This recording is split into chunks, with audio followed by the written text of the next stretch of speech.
The story of modern capitalism does not begin in London, nor in New York, nor under the golden ceilings of imperial palaces. It begins in a low land of marshes and wind, reclaimed from the sea by sheer determination and collective engineering. A place defined not by abundance, but by scarcity, not by divine monarchs, but by merchants, sailors, and accountants.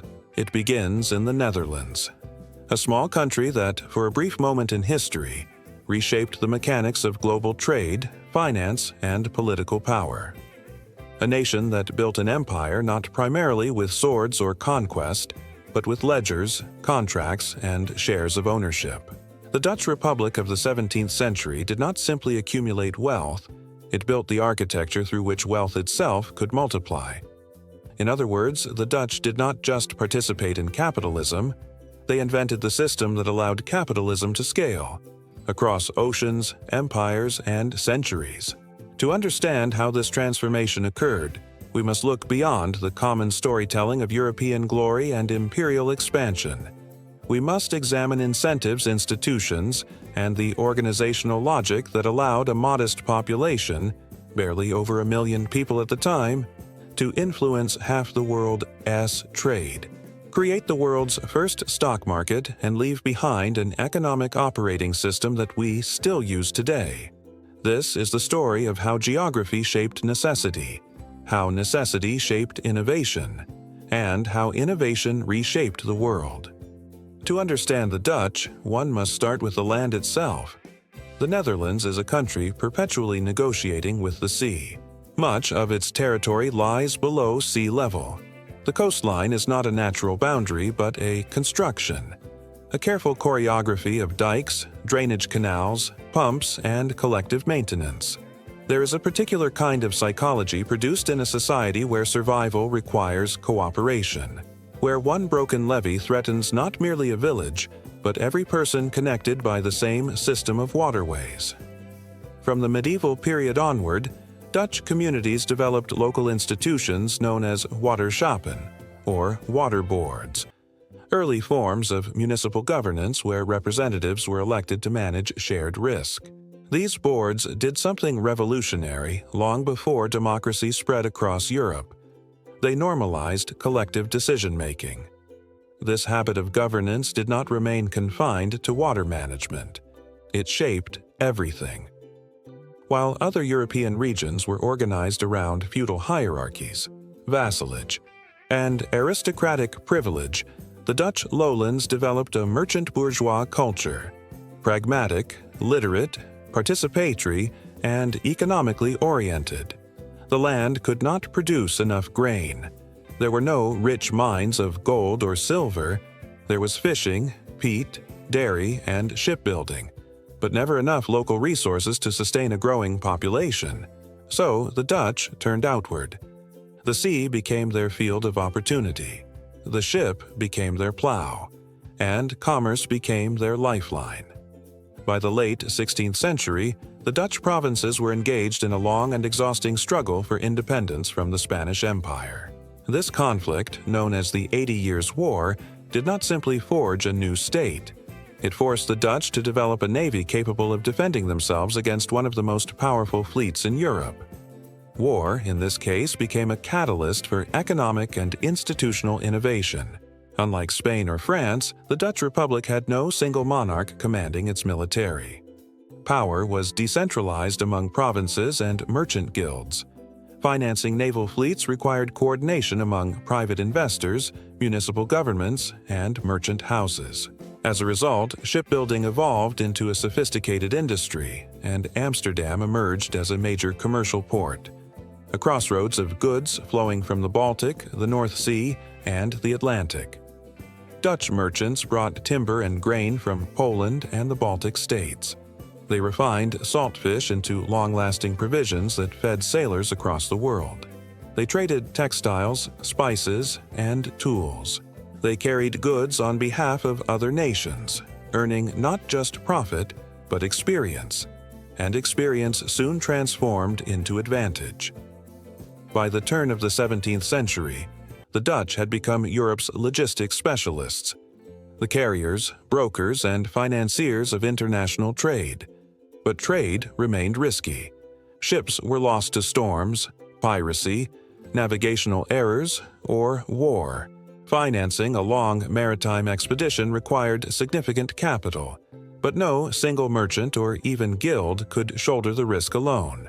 What the Dutch needed was a new form of organization, one that could pool capital, distribute risk, and share reward. And that is where capitalism as we know it begins.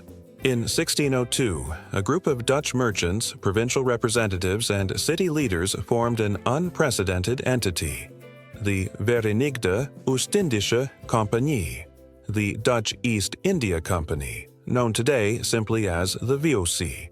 This organization was unlike anything that had existed before. It was not a guild, it was not a temporary expedition partnership. It was not a royal monopoly granted to a favored noble house.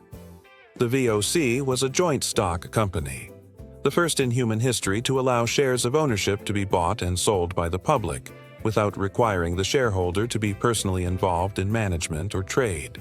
That one institutional innovation changed everything. For the first time, investors could contribute capital without sailing on the ships. Ownership could be divided and transferred. Risk could be distributed across thousands of participants. Losses and profits could be absorbed collectively. This was not merely a business arrangement, it was a new system of financial abstraction. Value was no longer tied solely to physical goods. It could now be represented in paper, in claims, in expectations of future earnings. The VOC raised unprecedented amounts of capital, enough to build fleets, establish fortified trading posts, and negotiate with, and often coerce, states and kingdoms across Asia and Africa. With pooled capital came scale. With scale came influence. With influence came power, and power has consequences. Once VOC shares were created, another institution became necessary, a place to trade them. So, in 1602, Amsterdam opened the world's first organized stock exchange. Here, merchants, ship captains, bankers, speculators, and ordinary citizens could gather to buy and sell shares in the VOC. Prices fluctuated based on expectations of future voyages, commodity prices, and rumors from distant seas. For the first time, market value reflected not only present assets but future potential. A share represented a claim on future profit that depended on storms, politics, warfare, supply chains, and information. Suddenly, information itself became a traded commodity. Rumors could move prices. News from a distant port could enrich or ruin a merchant before he finished his lunch. The market introduced liquidity, and liquidity introduced speculation. Modern finance, with its booms, bubbles, crashes, and recoveries, begins here. The Amsterdam Exchange soon became a hub not only of investment, but of financial innovation. Options contracts allowed investors to hedge risk. Short selling allowed them to bet against companies. Forward contracts allowed future prices to be locked in. These practices, often criticized today for their volatility and moral ambiguity, emerged as logical solutions to uncertainty. Finance, in this form, was not greed. It was risk management, the rational response to navigating a world where information travels slowly and consequences travel fast. With capital secured and ships financed, the Dutch extended their reach across the world. They established trading posts, ports, and supply stations from South Africa to Indonesia, from Ceylon to Japan, from the Persian Gulf to the Caribbean, and along the coastlines of what would become New York, originally named New Amsterdam.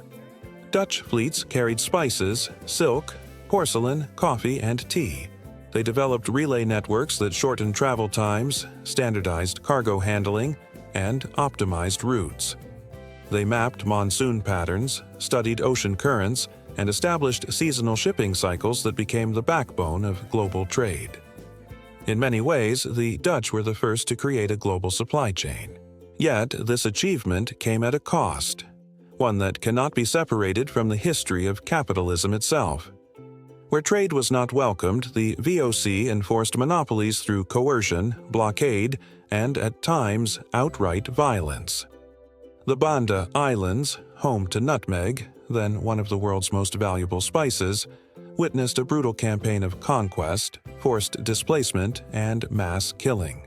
Entire communities were destroyed in the name of trade security and price stability. Capitalism, from its inception, was tied to systems of extraction, of resources, and of labor. The Dutch Empire created prosperity in Amsterdam, but it imposed suffering in many of the regions it governed. This tension between innovation and exploitation, between wealth creation and inequality, remains at the core of global capitalism today. As the VOC accumulated wealth and influence, it became more than a trading company. It evolved into a political actor, negotiating treaties, minting currency, and governing territory. It raised armies, operated naval fleets, and administered legal systems.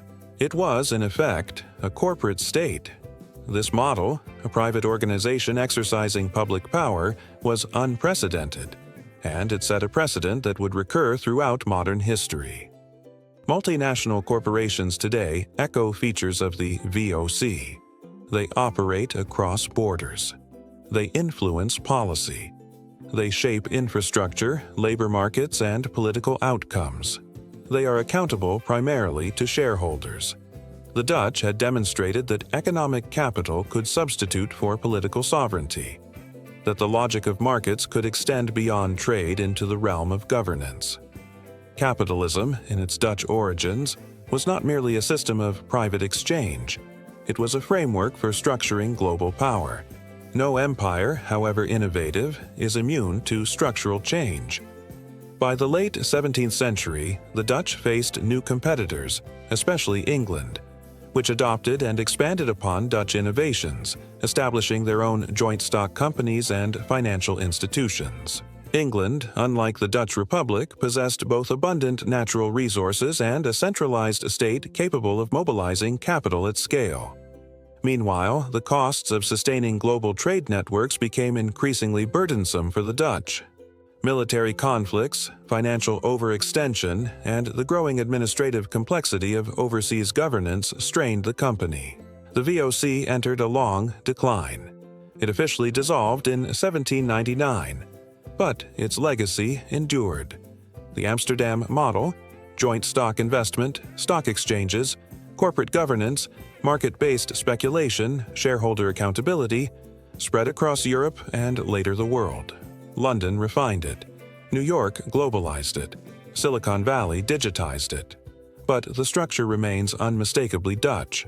When we speak of capitalism today, of markets, firms, supply chains, stocks, investment portfolios, corporate governance, we are speaking the language and logic pioneered in Amsterdam around 1602.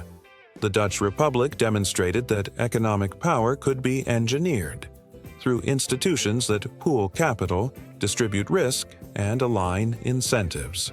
They built a system in which private initiative could mobilize resources at scales previously reserved for kings and empires. Yet the Dutch story also reveals the moral structure of capitalism, its ability to generate extraordinary prosperity while simultaneously creating deep asymmetries of power and rights. The VOC's history shows that capitalism expands not only through innovation, but also through hierarchy, coercion, and control. The Dutch did not simply build ships or conduct trade. They built the financial architecture of the modern world, and we live in that architecture still. The skyscrapers of corporate headquarters, the flows of global capital, the fluctuating graphs of stock indexes, the pension funds investing for retirements, the portfolios managed by global asset firms, all are descendants of a system born in the shipyards and counting houses of Amsterdam. Capitalism is not inevitable. It is not natural. It is engineered. And its engineers were Dutch merchants, navigating a world of water, risk, and opportunity. History does not just tell us where we have been. It tells us what we are still building,